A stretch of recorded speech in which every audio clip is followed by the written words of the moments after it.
Di tanah Jawa bagian barat pada abad ke-15, lahirlah seorang pangeran muda yang kelak dikenal dengan nama Prabu Anom.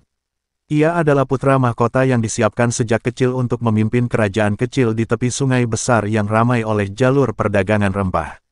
Sejak kanak-kanak, ia tidak hanya dididik dalam ilmu pemerintahan, namun juga dalam kesenian, utamanya seni musik tiup tradisional. Seruling bambu pemberian gurunya bukan sekadar alat musik, ia adalah simbol persaudaraan, keharmonisan, dan sekaligus kekuatan gaib yang dipercaya turun dari leluhur. Prabu Anom tumbuh sebagai pemuda yang gagah dan berani, tetapi tidak kehilangan sifat rendah hati. Di usianya yang ke-17, ia sudah mahir memainkan berbagai gending dengan serulingnya. Suaranya mampu membuat burung-burung berhenti berkicau dan air sungai terasa mengalir lebih tenang. Rakyat di sekitarnya percaya bahwa seruling milik Prabu Anom memiliki daya penenang bagi manusia maupun alam. Bukan sekali dua kali, ketika desa dilanda kekeringan, Prabu Anom meniup serulingnya, lalu mendung datang membawa hujan. Bakat istimewa ini membuat para tetua kerajaan yakin bahwa sang pangeran muda adalah anugerah. Namun di balik keindahan musiknya, seruling itu menyimpan rahasia. Menurut gurunya, seruling itu diwariskan dari leluhur yang dipercaya sebagai sahabat para dewa penjaga hutan. Konon, bila dimainkan dengan hati yang suci, seruling itu mampu menggerakkan angin, menenangkan amarah binatang buas, bahkan menyembuhkan jiwa yang gelisah. Namun, jika dimainkan dengan niat jahat, suaranya bisa menjadi badai yang mematikan. Prabu Anom tidak pernah menggunakan serulingnya untuk tujuan buruk. Ia justru sering berjalan ke desa-desa, memainkan serulingnya untuk menghibur rakyat jelata. Di pasar, di ladang, bahkan di tepian hutan, suara serulingnya menjadi tanda bahwa pangeran muda tidak segan turun ke bawah dan dekat dengan rakyatnya.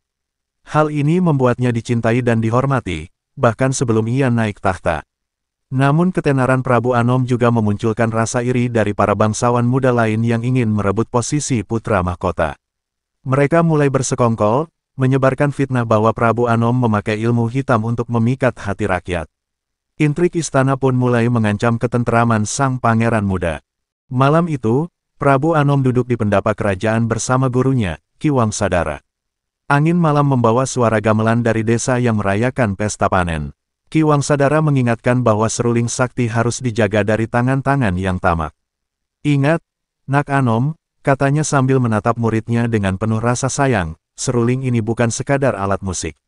Ia adalah pusaka yang bisa memelihara atau menghancurkan kerajaan, tergantung pada siapa yang meniupnya. Prabu Anom mengangguk pelan, memahami pesan itu sepenuhnya. Keesokan harinya, kabar buruk datang. Ada pemberontakan kecil di wilayah selatan yang dipimpin seorang bangsawan muda bernama Arya Dipayana. Ia menuduh Prabu Anom menggunakan ilmu gaib untuk memikat hati rakyat dan merencanakan kudeta terhadap ayahnya, sang raja. Padahal semua tuduhan itu hanyalah fitnah yang sengaja ditiupkan oleh para musuh politik istana. Prabu Anom diminta turun tangan untuk meredam gejolak ini sebelum membesar menjadi perang saudara. Berbekal keberanian dan seruling sakti, Prabu Anom berangkat ke selatan dengan hanya ditemani beberapa pengawal setia. Ia tidak membawa pasukan besar karena tidak ingin menimbulkan ketakutan di kalangan rakyat. Dalam perjalanan, ia sengaja memainkan serulingnya, mengirimkan pesan damai kepada siapapun yang mendengar. Warga desa yang resah pun mulai merasa tenteram, dan kabar tentang kehadiran sang pangeran muda menyebar cepat ke seluruh pelosok. Ketika tiba di perbatasan wilayah pemberontak, Prabu Anom tidak langsung menyerang. Ia berdiri di sebuah bukit kecil dan meniup seruling dengan melodi lembut yang terdengar hingga ke perkemahan musuh. Anehnya, banyak prajurit pemberontak yang mendadak menangis terharu, meletakkan senjata mereka, dan memutuskan kembali ke rumah tanpa perintah. Arya Dipayana marah besar melihat pasukannya berkurang hanya karena suara seruling. Dalam pertemuan tatap muka, Arya Dipayana mencoba menantang Prabu Anom untuk bertarung. Namun sang pangeran muda justru memilih meniup seruling sekali lagi, kali ini dengan nada yang lebih tegas, memaksa seluruh alam sekitar menjadi sunyi. Angin berhenti bertiup, burung terdiam, bahkan kuda-kuda pemberontak enggan bergerak. Arya Dipayana gemetar, menyadari bahwa kekuatan Prabu Anom bukan berasal dari ilmu hitam, tetapi dari kesucian hati dan restu leluhur. Setelah konflik di selatan reda, nama Prabu Anom semakin harum. Rakyat memuji keberaniannya dan kemampuan uniknya meredam peperangan tanpa menumpahkan darah. Namun, di balik keberhasilan itu, muncul kekhawatiran di kalangan pejabat istana yang iri. Mereka takut Prabu Anom akan mengambil alih takhta sebelum waktunya. Beberapa di antaranya mulai bersekongkol diam-diam, menghubungi kerajaan tetangga untuk merencanakan penggulingan. Ayahnya, Prabu Bratawijaya, yang sudah tua, melihat ada gejolak politik yang berbahaya. Beliau memutuskan untuk segera mengangkat Prabu Anom sebagai raja muda untuk memastikan kesinambungan kerajaan. Upacara penobatan pun digelar secara meriah di alun-alun istana. Di tengah upacara, suara seruling sakti kembali terdengar, menandai restu dari para leluhur. Banyak saksi mengatakan bahwa angin sepoi-sepoi mengelilingi alun-alun, membawa aroma bunga melati. Dalam masa awal pemerintahannya, Prabu Anom fokus memperkuat kesejahteraan rakyat. Ia mengurangi pajak desa, membangun irigasi, dan mengundang para seniman ke istana. Musik menjadi bagian penting dari pemerintahan barunya, sebagai simbol keharmonisan antara penguasa dan rakyat. Setiap malam bulan purnama, ia meniup serulingnya di pendapa, dan rakyat berkumpul mendengarkan dengan penuh sukacita. Namun, di balik semua kebahagiaan itu, ada seorang mata-mata dari kerajaan tetangga yang diam-diam masuk ke istana. Tugasnya adalah mencuri seruling sakti Prabu Anom.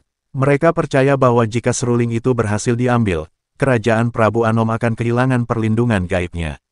Mata-mata itu bahkan menyamar sebagai abdi dalam untuk mendekati sang raja muda. Ki Wangsadara, guru Prabu Anom, merasakan ada keanehan. Suatu malam ia melihat bayangan asing di sekitar gudang pusaka istana. Ki Wangsadara segera memperingatkan muridnya agar selalu membawa seruling sakti kemanapun pergi, bahkan ketika tidur sekalipun. Prabu Anom menurut, meskipun ia sendiri tidak begitu curiga pada siapapun di sekitarnya. Pagi itu, Prabu Anom terbangun oleh suara burung yang berkicau riang. Ia tidak tahu bahwa malam sebelumnya, seorang penyusup hampir berhasil masuk ke ruang pusaka.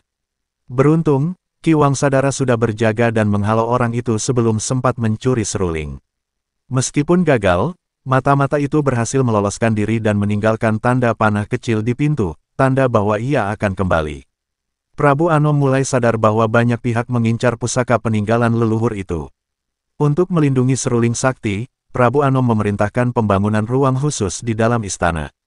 Ruangan itu tidak hanya dijaga prajurit pilihan, tetapi juga dihiasi ukiran doa dan simbol perlindungan.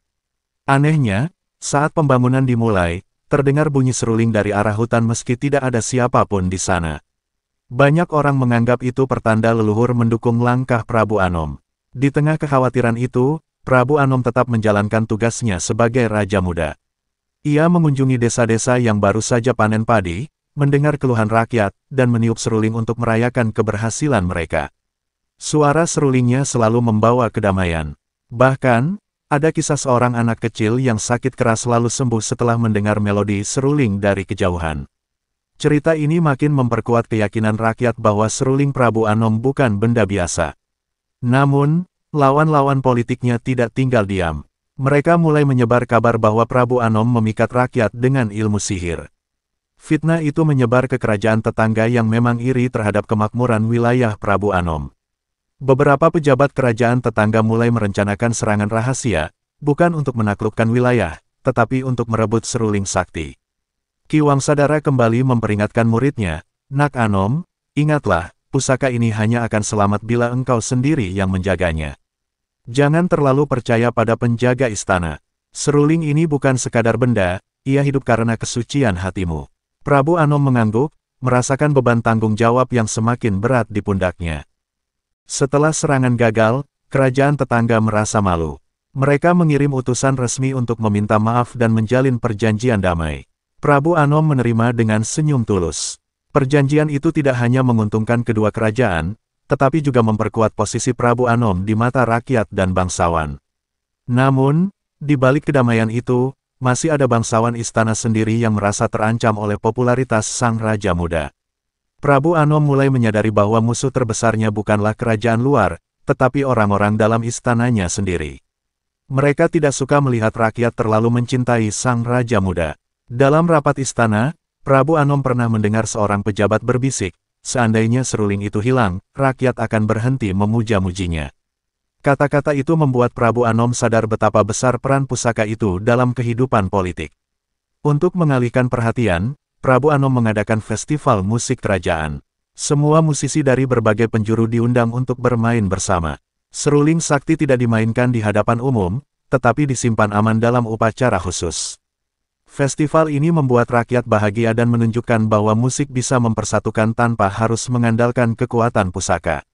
Namun, di balik keramaian festival, sekelompok pengkhianat merencanakan pencurian kedua. Pada malam penutupan festival, Prabu Anom berjalan sendirian di taman istana. Ia membawa serulingnya, mencoba melatih nada baru. Tiba-tiba, ia merasakan hawa aneh, seperti ada yang mengintainya. Ki Wangsadara yang datang terlambat melihat dua bayangan berusaha mendekat dari balik pepohonan. Ia berteriak memperingatkan, dan Prabu Anom segera meniup seruling dengan nada tajam. Bayangan itu terhempas ke tanah, pingsan seketika. Setelah diinterogasi, ternyata kedua penyusup itu bukan orang luar, melainkan prajurit istana sendiri yang disuap oleh bangsawan licik. Prabu Anom marah, tetapi tidak menghukum mati mereka. Ia hanya mencopot pangkat mereka dan mengasingkan mereka dari kerajaan. Keputusan ini kembali menuai pujian rakyat, tetapi membuat para pengkhianat semakin nekat untuk menyingkirkannya.